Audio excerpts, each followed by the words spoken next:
ইসলাম বলেছেন তোমার চেয়ে যে খারাপ অবস্থানে আছে তার দিকে তাকাও, যে ভালো আছে তার দিকে তাকিও না। হ্যাঁ, যে ভালো আছে তার মতো আপনি হওয়ার চেষ্টা করবেন। আপনার গোল থাকবে, I am not talking about the goals and plans, your plan and goal should be bigger and bigger. But আপনি ও খুব ধনী, ও খুব ভালো আছে এটা দেখে কষ্ট পাবেন না, কারণ আপনি খেয়াল করেন যে আপনার চেয়ে অনেক খারাপ অবস্থানে আছে অনেকে, ওর দিকে তাকালে দেখবেন যে আপনার আর খারাপ লাগতেছে না। শেখ সাদি রাহিমাহুল্লাহ, বিখ্যাত কবি, নাম শুনেছেন না? ওনার একবার পায়ে দেওয়ার মতো জুতা ছিল না। কি ছিল না? সবাই বলুন, কি ছিল না? জুতা। তো উনি একবার রাস্তা দিয়ে হাঁটতেছেন, হঠাৎ দেখেন এক লোকের দুইটা পাই নেই। কি নাই? শুকর গুজার হলেন, চিৎকার করে বললেন আলহামদুলিল্লাহ, যে আল্লাহ অনেক ভালো আছি, আমার জুতা নাই এজন্য মন খারাপ, ওর তো পাই নাই।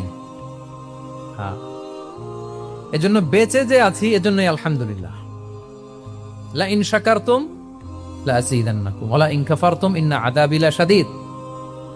আল্লাহ বলেন যদি শুকরিয়া করো, শুকরগুজার হও, আমি আল্লাহ নেয়ামত বাড়িয়ে দেব। যদি না শুকরি করো, জেনে রাখো আমার শাস্তি কঠিন।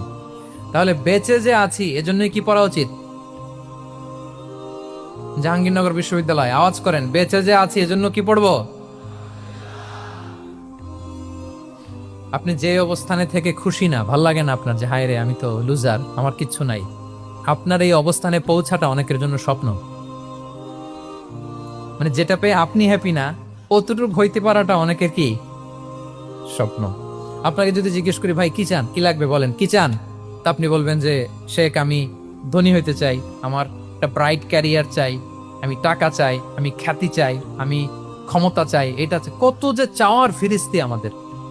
আপনি একটু একটা ক্যান্সার হসপিটালে জানতো, ক্যান্সারের থার্ড স্টেজে চলে আসছে, ধুকে ধুকে লাস্ট স্টেজে চলে আসছে। আপনার তো অনেক কিছু চাই, আপনি ওকে একটু জিজ্ঞেস করেন যে ভাই আপনি কি চান? ও টাকা চায় না? ক্যান্সারের রোগী টাকা চাবে, খ্যাতি চাবে, ব্রাইট ক্যারিয়ার চায়। সে কি চায় বলেন তো একটু? সে একটু বাঁচতে চায়। যে ভাই তুমি কি চাই, বলবে আমি কিছু চাই না, একটু বাঁচতে চাই।